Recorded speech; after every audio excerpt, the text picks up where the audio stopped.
Hello everyone, welcome to today's class. Financial management की series में ये हमारा लेक्चर नंबर 11 है। आज के लेक्चर में हम कैपिटल बजटिंग से रिलेटेड कुछ बेसिक टर्म्स को अंडरस्टैंड करेंगे। तो सबसे पहले हम बात करेंगे कि कैपिटल बजटिंग का मीनिंग क्या होता है। उसके बाद हम देखेंगे कि कैपिटल बजटिंग डिसीजन के पीछे का रैशनल क्या है। फिर हम देखेंगे कि इम्पोर्टेंस क्या है कैपिटल बजटिंग डिसीजन की।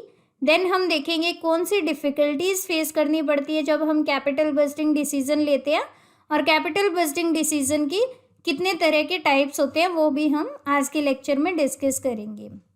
तो सबसे पहले बात करते हैं कैपिटल बजटिंग की मीनिंग की। तो देखो, मैंने आपको बताया था कि फाइनेंशियल मैनेजमेंट के अंदर 3 डिसीजन होते हैं। पहला होता है आपका इन्वेस्टमेंट डिसीजन, दूसरा होता है फाइनेंसिंग डिसीजन, तीसरा होता है आपका डिविडेंड डिसीजन। इन्वेस्टमेंट डिसीजन क्या होता है कि आपको कितनी अमाउंट इन्वेस्ट करनी है, ठीक है, और किन एसेट्स के अंदर इन्वेस्ट करनी है। ये डिसीजन क्या होता है, इन्वेस्टमेंट डिसीजन। आपको कितनी अमाउंट इन्वेस्ट करनी है और किन एसेट्स में इन्वेस्ट करनी है। तो एसेट्स आपकी 2 तरह की होती है, एक फिक्स्ड एसेट और एक करंट एसेट। तो फिक्स्ड एसेट कौन सी एसेट होती है, जिनको कि आने वाले कई सालों तक आप यूज़ करोगे बिजनेस में, वो फिक्स्ड एसेट है। लाइक कोई मशीनरी है तो उसको आप आने वाले कई सालों तक यूज़ करोगे। कोई बिल्डिंग है, कोई प्लांट है, तो ये सारे क्या होते हैं, फिक्स्ड एसेट होते हैं।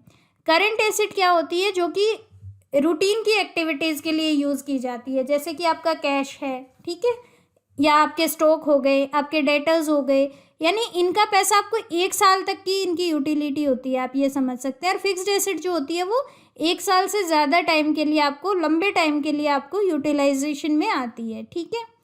तो जो इन्वेस्टमेंट डिसीजन है वो 2 तरह के हो जाते हैं, एक फिक्स्ड एसेट में इन्वेस्टमेंट का डिसीजन, दूसरा करंट एसेट में इन्वेस्टमेंट का डिसीजन। तो जो फिक्स्ड एसेट वाला डिसीजन है उसी को हम बोलते हैं कैपिटल बजटिंग डिसीजन, ठीक है। यानी कैपिटल बजटिंग डिसीजन का मतलब क्या है कि कौन सी फिक्स्ड एसेट में कितनी अमाउंट लगानी है, वो डिसीजन आपका हो गया कैपिटल बजटिंग डिसीजन, ठीक है। अब हम बात करते हैं, जो यहाँ पे लिखा हुआ है वो देख लेते हैं।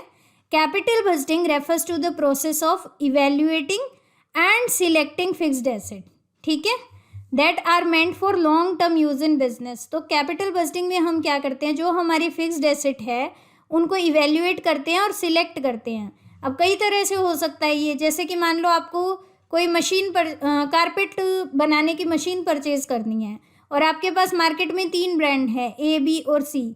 अब इन तीनों में से कौन सी मशीन लेनी है, ये एक डिसीज़न हो सकता है। या आपको एक ऑफिस बनाना है, तो नया ऑफिस बनाना है तो वो कई जगह पे बनाया जा सकता है, 3 लोकेशंस है मान लो, तो इन तीनों को आप इवेल्युएट करोगे और उसके बाद एक चीज़ सिलेक्ट करोगे। तो ये होता है कैपिटल बजटिंग डिसीजन, ठीक है। मेन चीज़ क्या है कि जो ये डिसीजन आप लोगे वो लॉन्ग टर्म यूज़ के लिए होगा बिजनेस में, क्योंकि इसकी वजह से फिक्स्ड एसेट जनरेट होगी। जब भी आप कोई ऐसी चीज़ में इन्वेस्टमेंट करोगे तो आपकी फिक्स्ड एसेट बनेगी, और फिक्स्ड एसेट क्या है, लंबे टाइम तक के लिए यूज़ की जाती है बिजनेस में, ठीक है। तो इस चीज़ को हम ऐसे भी लिख सकते हैं कि capital budgeting is the process of generating, evaluating, selecting and following up capital expenditure alternatives. अब ये क्या होते हैं, देखो पहले आप समझो कैपिटल एक्सपेंडिचर क्या होता है। 2 तरह के एक्सपेंडिचर होते हैं, एक होता है रेवेन्यू एक्सपेंडिचर, एक होता है कैपिटल एक्सपेंडिचर। तो रेवेन्यू एक्सपेंडिचर का जो फ़ायदा है वो आपको 1 साल के अंदर अंदर मिल जाता है।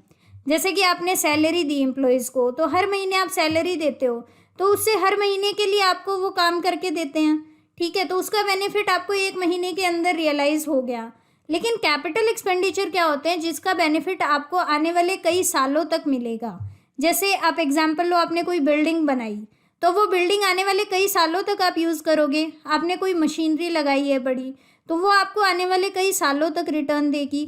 तो वो एक्सपेंडिचर जो आप इसलिए करते हो ताकि उसका बेनिफिट आने वाले कई सालों तक मिले, वो होता है आपका कैपिटल एक्सपेंडिचर, ठीक है। अब कैपिटल एक्सपेंडिचर ऑल्टरनेटिव्स का क्या मतलब है, ऑल्टरनेटिव वही चीज़ होगी जो मैंने यहाँ बताया था कि मान लो आपको 3 मशीनों में से एक मशीन सिलेक्ट करनी दे दी जाए, ठीक है, तो इनमें से हम इन अल्टरनेटिव्स को जनरेट करते हैं।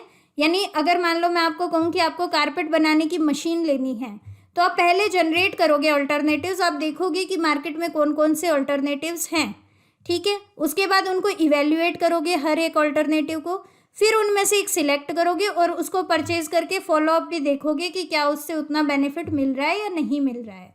तो ये होता है आपका कैपिटल बस्टिंग डिसीजन। ठीक है, इस डिसीजन को यानी कैपिटल बस्टिंग को कैपिटल एक्सपेंडिचर मैनेजमेंट भी बोलते हैं और मैनेजमेंट ऑफ फिक्स्ड एसेट भी बोलते हैं, क्योंकि फिक्स्ड एसेट को मैनेज कर रहे हो आप और कैपिटल एक्सपेंडिचर को मैनेज कर रहे हो।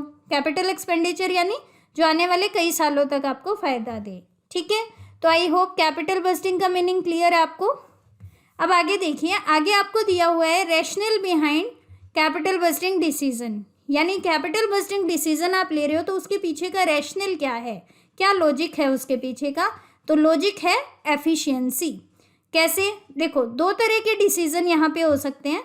एक इन्वेस्टमेंट डिसीजन होते हैं जो कि रेवेन्यू को बढ़ाते हैं, दूसरे ऐसे इन्वेस्टमेंट डिसीजन हो सकते हैं जो कॉस्ट को कम करते हैं। अब ये कैसे होता है वो देखो, मान लो आप कोई नई प्रोडक्ट लाइन लगाते हो, ठीक है, तो उस केस में आपने नया प्रोडक्ट बनाना शुरू कर दिया। मान लो अभी तक आप शैम्पू बनाते थे, अब आपने साबुन बनाना भी शुरू कर दिया। तो उस केस में क्या होगा, आप साबुन बनाने के लिए और चीज़ें लगाओगे, मशीन लगाओगे, हो सकता है आप नई बिल्डिंग लगाओ। ठीक है, तो उस चीज़ में क्या होगा, आपका रेवेन्यू एक्सपैंड होगा। ठीक है, क्योंकि उससे क्या होने वाला है, आपके साबुन आपका एक नया प्रोडक्ट ऐड हो गया, नया प्रोडक्ट ऐड हो गया तो वो आपके रेवेन्यू को बढ़ाएगा। ठीक है, दूसरी तरफ होते हैं रिप्लेसमेंट प्रपोजल, वो रिड्यूस करते हैं कॉस्ट को। कैसे, जैसे मान लो आपकी कोई मशीनरी है, अभी वो पुरानी हो चुकी है, उसमें उतना दम नहीं है, उतना पोटेंशियल नहीं है, आप उसको रिप्लेस कर देते हो, रिप्लेस करके आप नई मशीन लाते हो। अब नई मशीन लाते हो तो उससे काम जल्दी हो जाता है, उसमें आपकी कॉस्ट कम आती है, तो वो क्या हो गया, यहाँ पे कॉस्ट आपकी कम कर रही है वो मशीन। ठीक है, तो इन्वेस्टमेंट डिसीजन में दो तरह के इन्वेस्टमेंट डिसीजन हो सकते हैं, या तो वो रेवेन्यू को बढ़ाते हो या वो कॉस्ट को कम करते हो, और इन दोनों ही तरीक़ों से क्या होता है, बिजनेस की एफिशिएंसी इम्प्रूव होती है। देखो एफिशिएंसी तो इम्प्रूव हो ही रही है ना, चाहे आपकी रेवेन्यू बढ़ जाए तो भी एफिशिएंसी बढ़ रही है, अगर आपके कॉस्ट कम हो जाए तो भी हम कहेंगे कि एफिशिएंसी बढ़ रही है। ठीक है, अब यहाँ पे एक चीज़ देखो, इन दोनों डिसीजन की अगर मैं बात करूँ, रेवेन्यू एक्सपेंड करने वाले की और कॉस्ट रिड्यूस करने वाले की, तो जो कॉस्ट रिडक्शन वाले डिसीजन होते हैं उनमें कम अनसर्टेनिटी होती है। क्यों, देखो होता क्या है, जैसे आपके पास अभी एक मशीन है, मान लो मशीन का नाम है ए, इस मशीन को आपको लगता है कि ये पुरानी हो गई है, इसको रिप्लेस कर देते हैं मशीन बी से। अब आपको ए मशीन के बारे में काफ़ी कुछ इन्फॉर्मेशन है।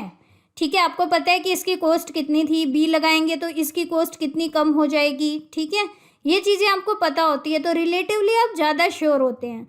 वहीं पे अगर मैं बात करूँ कि जो एक्सपेंडिंग रेवेन्यूज़ वाले इन्वेस्टमेंट डिसीजन होते हैं, यानी जैसे आपने नई साबुन बनाने का मतलब अपना साबुन एक प्रोडक्ट ऐड कर लिया, तो अब आप साबुन बनाने के लिए इन्वेस्टमेंट कर रहे हो, तो वहाँ पे रिस्क ज़्यादा होगा, क्योंकि आपको नहीं पता साबुन की मार्केट कितनी है, उसकी सेल कितनी कर पाओगे आप, ये सब चीज़ें आपको नहीं पता होंगी। ठीक है ना, तो यानी यहाँ पे आपको ये समझने की ज़रूरत है कि जो रिड्यूसिंग कॉस्ट वाले इन्वेस्टमेंट डिसीजन होते हैं वो कम रिस्की होते हैं, क्योंकि बिजनेस को पता है कि उसके पास जो एसेट है ऑलरेडी उसको वो रिप्लेस करने वाला है, तो उस एसेट को रिप्लेस करने से एटलीस्ट आपको एक प्रोडक्ट के बारे में पता तो है।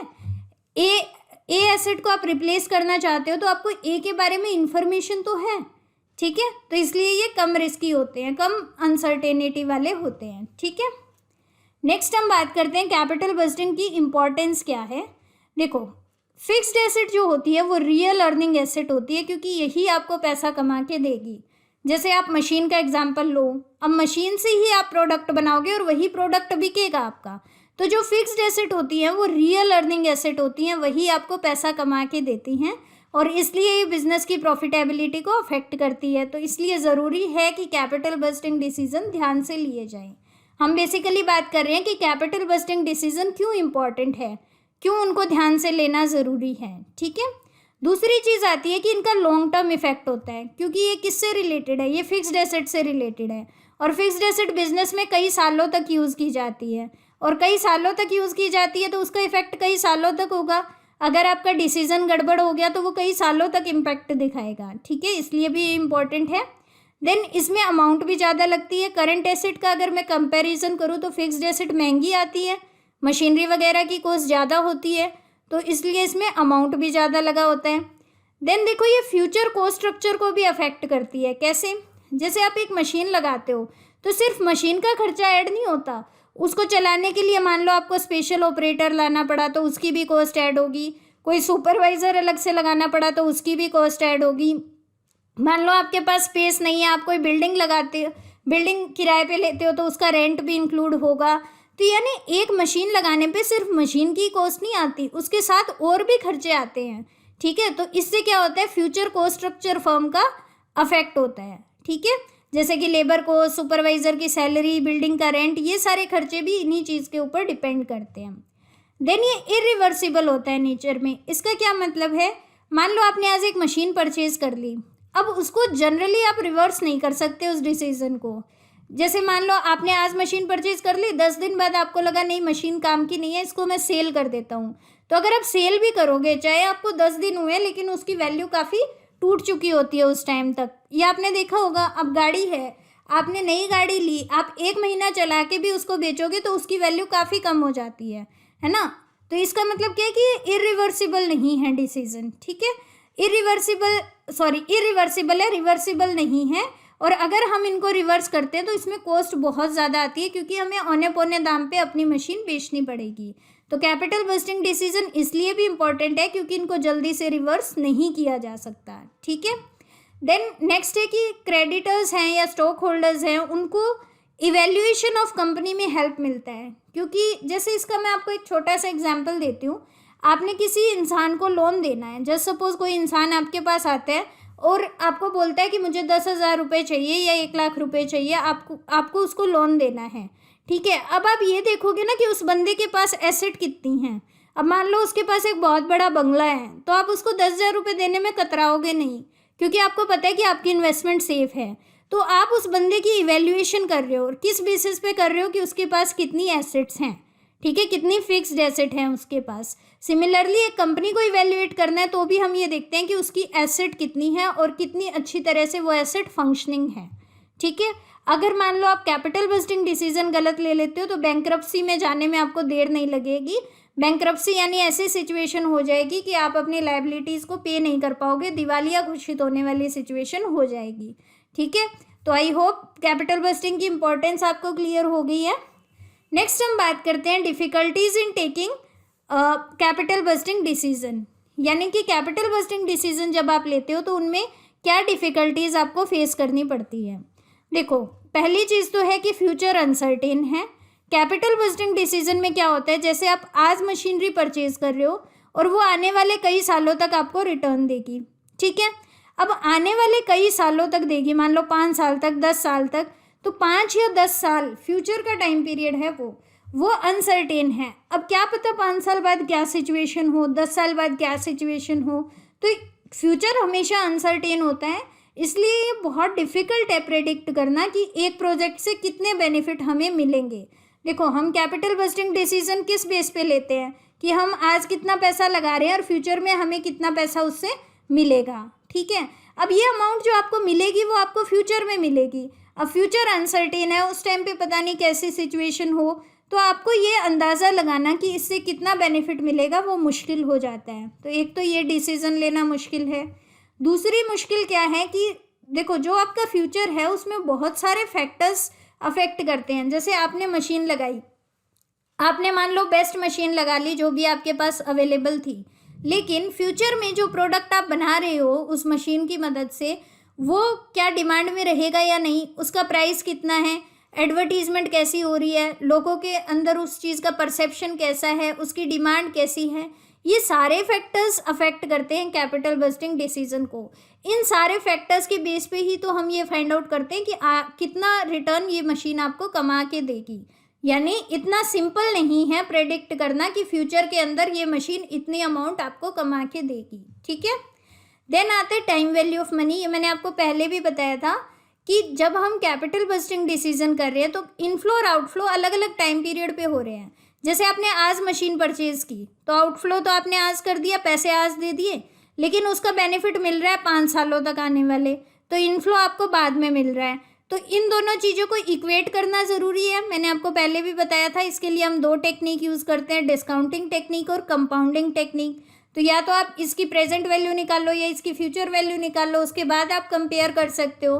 तो ये भी एक डिफ़िकल्टी आती है कि कितना रेट ऑफ इंटरेस्ट रखें, जिसके बेस पे हम डिस्काउंटिंग या कंपाउंडिंग करेंगे, ठीक है। तो एक ये दिक्कत भी आती है। देन एक इशू और आता है, वो है कि नॉन क्वांटिटेटिव कॉस्ट और बेनिफिट को कैसे एनालाइज करें। देखो, कोई भी जो प्रोजेक्ट होता है उसके साथ सिर्फ क्वांटिटेटिव कॉस्ट नहीं होती, नॉन क्वांटिटेटिव भी होती है। कैसे? जैसे मान लो आप कि आपने कोई प्लांट लगाया, कोई नया बिजनेस स्टार्ट किया, उसके अंदर क्वालिटेटिव कॉस्ट क्या होगी? आपको हेडेक लेना पड़ेगा सब चीज़ों को, आपका जो रूटीन है वो बिगड़ेगा। ये क्या है? क्वालिटेटिव कॉस्ट है, ठीक है। क्वांटिटेटिव तो क्या होगी कि इतना पैसा लगाना पड़ेगा, ठीक है, ये सारी चीज़ें, इतना लोन उठाना पड़ेगा, ये सारी चीज़ें क्वांटिटेटिव हैं। लेकिन कुछ क्वालिटेटिव कॉस्ट भी होती है, ठीक है। फिर मान लो वहाँ पे लोकल लोगों का विरोध हो जाता है, भी फैक्ट्री यहाँ नहीं लगनी चाहिए, फैक्ट्री जो है वो हमारे यहाँ पोल्यूशन कर देगी, तो उन चीज़ों को भी आपको देखना पड़ेगा। तो वो भी क्या है? क्वालिटेटिव कॉस्ट है। इसी तरह से क्वालिटेटिव बेनिफिट भी हम नज़रअंदाज कर देते हैं। जैसे कोई प्रोजेक्ट ऐसा है जिसको लगाने से आपका कार्बन एमिशन कम होगा, यानी एनवायरनमेंट फ्रेंडली है वो प्रोजेक्ट, तो वो बेनिफिट हम यहाँ काउंट नहीं कर रहे हैं। हम तो क्या काउंट कर रहे हैं? कितना पैसा लगाए और कितना पैसा वो रिटर्न में देगी मशीन, ठीक है। तो ये भी एक कैपिटल बस्टिंग की लिमिटेशन है, एक डिफ़िकल्टी है कैपिटल बस्टिंग डिसीजंस के अंदर, ठीक है। नेक्स्ट हम बात करें 3 तरह के कैपिटल बस्टिंग डिसीजन के बारे में। देखिए, पहले आते हैं एक्सेप्ट रिजेक्ट डिसीजन। इसका मतलब क्या है? मैं आपको एक प्रोजेक्ट देती हूँ, प्रोजेक्ट का नाम है एक्स, या आप मान लो मशीन का नाम है एक्स, और मैं आपसे पूछती हूँ इसको परचेज करना है कि नहीं करना है, ठीक है। तो ये है एक्सेप्ट रिजेक्ट डिसीजन, यानी इसमें आप एक प्रोजेक्ट को इंडिपेंडेंटली इवेल्युएट कर रहे हो, या तो उसको एक्सेप्ट करोगे या रिजेक्ट करोगे। करोगे किस बेसिस पे? आप एक्स का रिटर्न निकालोगे। मान लो एक्स आपको 8% का रिटर्न देता है, ठीक है। अगर आप एक्स मशीन में इन्वेस्ट करते हो तो वहाँ से आपको 8% का रिटर्न मिलता है। फिर आप आपकी कॉस्ट ऑफ कैपिटल होती है, आपको एक स्टैंडर्ड मान के चलते हो। मान लो वो स्टैंडर्ड आपने लिया था 7%, तो 7% से ज़्यादा मिल रहा है। आप उम्मीद कर रहे थे कि 7% तो कम से कम मिलना चाहिए, उससे ज़्यादा मिल रहा है तो आप इसको एक्सेप्ट कर लोगे। अगर मान लो एक्स आपको 6% रिटर्न दे रहा है तो आप उसको रिजेक्ट कर दोगे, ठीक है। तो ये है एक्सेप्ट रिजेक्ट डिसीजन। इसमें हम इंडिपेंडेंट प्रोजेक्ट को इवेल्युएट करते हैं। देन आता है म्यूचुअली एक्सक्लूसिव प्रोजेक्ट डिसीजन। इसका मतलब क्या है? म्यूचुअली एक्सक्लूसिव मतलब एक को सिलेक्ट कर लिया तो दूसरा ऑटोमेटिकली एक्सक्लूड हो जाएगा, ऑटोमेटिकली रिजेक्ट हो जाएगा। इसका जैसे मैं आपको एग्जांपल देती हूँ, आपको एक आइसक्रीम खानी है, एक ही आइसक्रीम खानी है, और आपके पास 3 आइसक्रीम हैं, तो कौन सी आइसक्रीम लोगे? अगर आपने ए ले लिया तो बी और सी कैंसिल हो जाएगी, अगर आपने बी ले लिया तो ए और सी कैंसिल हो जाएगा। यानी अगर आप एक चूज़ करोगे तो दूसरा ऑटोमेटिकली रिजेक्ट हो जाएगा। इसी तरह से मान लो आपको एक फ़ोटोकॉपी वाली मशीन लगानी है, तो आपके पास मान लो 3 तरह की मशीनें हैं मार्केट में, एक्स, वाई और जेड। अगर आपने एक्स सिलेक्ट कर ली तो वाई और जेड आप नहीं सिलेक्ट करोगे, क्योंकि आपको एक ही मशीन लगानी है। तो म्यूचुअली एक्सक्लूसिव प्रोजेक्ट के अंदर क्या होता है, हम हर एक प्रोजेक्ट का रिटर्न निकाल लेते हैं। जैसे एक्स से कितना रिटर्न मिलेगा, वाई से और जेड से, उसके बाद इन तीनों को कंपेयर करते हैं और एक सिलेक्ट करते हैं, और बाकी क्या हो जाएंगी? रिजेक्ट हो जाएंगी। तो ये होते हैं म्यूचुअली एक्सक्लूसिव डिसीजन। देन आता है कैपिटल राशनिंग डिसीजन। अब कैपिटल राशनिंग डिसीजन का मतलब क्या होता है? ये एक ऐसी सिचुएशन है जब आपके पास एक से ज़्यादा ऑल्टरनेटिव्स ऐसे हैं जिनका रिटर्न एक्सेप्टेबल है, लेकिन आपको क्या करना है कि अमाउंट जो है वो इस तरह से डिस्ट्रीब्यूट करनी है कि कौन सा प्रोजेक्ट आप परचेज करें। जैसे इस केस में क्या होगा, मैं आपको सिंपल टर्म्स में बताती हूँ। मान लो आपके पास ए प्रोजेक्ट है, बी प्रोजेक्ट है और सी प्रोजेक्ट है। ए प्रोजेक्ट आपको रिटर्न देता है 8%, बी देता है 10% और सी देता है आपको 12%, ठीक है। अब मान लीजिए आपके पास इस सिचुएशन के अंदर हम मान लेते हैं कॉस्ट ऑफ कैपिटल, यानी जो आपका minimum required rate of return है वो है 6%। तो यहाँ पे देखो ए, बी, सी तीनों ही आपके लिए क्या है, ऐसे प्रोजेक्ट है जिनमें आप पैसा इन्वेस्ट कर सकते हो। लेकिन अब बात आती है कैपिटल राशनिंग की। हमारे पास अनलिमिटेड कैपिटल नहीं होती है, ये चीज़ तो क्लियर है। वैसे तो देखो ये तीनों ही प्रोजेक्ट क्या हैं, हमारे लिए बेनिफिशियल है, क्योंकि ये हमारी जितनी हम मिनिमम एक्सेप्ट कर रहे एक्सपेक्ट कर रहे हैं उससे ज़्यादा रिटर्न दे रहे हैं, ठीक है। लेकिन हमें क्या है, हमारे पास तो लिमिटेड कैपिटल है, तो इसमें हम क्या करते हैं, रैंकिंग करते हैं कि कौन सा जो डिसीज़न है या कौन सी जो एसेट है वो हमारे लिए सबसे ज़्यादा प्रायोरिटी वाली है। पहले हम उसमें पैसा लगाएंगे, फिर हमारे पास पैसा बच गया तो हम दूसरे नंबर वाली पे लगाएंगे, फिर हम तीसरे नंबर वाली पे लगाएंगे, ठीक है। यानी एक्सेप्ट रिजेक्ट डिसीजन में तो क्या था, एक ही प्रोजेक्ट है, उसको आपको छांटना है कि यस या नो, ठीक है। म्यूचुअली एक्सक्लूसिव प्रोजेक्ट के अंदर 2 प्रोजेक्ट है या 2 से ज़्यादा प्रोजेक्ट है, उनमें से एक सिलेक्ट करना है। कैपिटल रैशनिंग में आप रैंकिंग करते हो और उसके हिसाब से आप डिवाइड करते हो कि भाई पहले पैसा इसमें लगाएंगे, फिर हमारे पास पैसा बच गया तो इसमें लगाएंगे, फिर पैसा बच गया तो हम इस प्रोजेक्ट में लगाएंगे। इस हिसाब से इनकी रैंकिंग ले लेंगे। इसका एक एग्जाम्पल मैं आपको दूँ तो हम घर का बजट बनाते हैं, तो बजट में सबसे पहले क्या चीज़ आती है जो सबसे ज़्यादा ज़रूरी है, भाई खाना तो लाना ही लाना है, तो राशन का सामान तो आएगा ही आएगा। देन उसके बाद कुछ और कम चीज़ें जो ज़रूरी हैं, फिर अगर पैसा बचता है तो फिर और चीज़ों पे स्पेंड किया जाता है, फिर और चीज़ों पे। तो ये किस बेसिस पे होता है, इस हिसाब से हम रैंकिंग कर देते हैं ना। भाई सबसे पहले तो हम इस चीज़ पे खर्चा करेंगे, ये पूरा हो गया तो हम इस पे खर्चा करेंगे, इसके बाद पैसा बच गया तो इस पे खर्चा करेंगे। वही सेम चीज़ आपका कैपिटल रैशनिंग डिसीजन में होता है, ठीक है। तो आई होप आज का ये लेक्चर आपको क्लियर होगा। जल्दी से हम एक बार समराइज कर लेते हैं जो आज हमने डिस्कस किया है। वो सबसे पहले हमने किया था कैपिटल बस्टिंग का मीनिंग क्या होता है, उसके बाद हमने देखा कि कैपिटल बस्टिंग के पीछे रैशनल क्या है। तो एफिशिएंसी जो है वो रैशनल है, एफिशिएंसी एक बेसिक पैरामीटर है कैपिटल बस्टिंग डिसीजन का। फिर हमने देखा था कैपिटल बस्टिंग की इम्पोर्टेंस और उसमें कौन कौन सी डिफ़िकल्टीज आती हैं। फिर हमने 3 तरह के कैपिटल बस्टिंग डिसीजन को डिस्कस किया था। सो आई होप आज का ये लेक्चर आपको क्लियर है। So thank you so much for your time. We will be meeting in the next lecture. Thank you so much.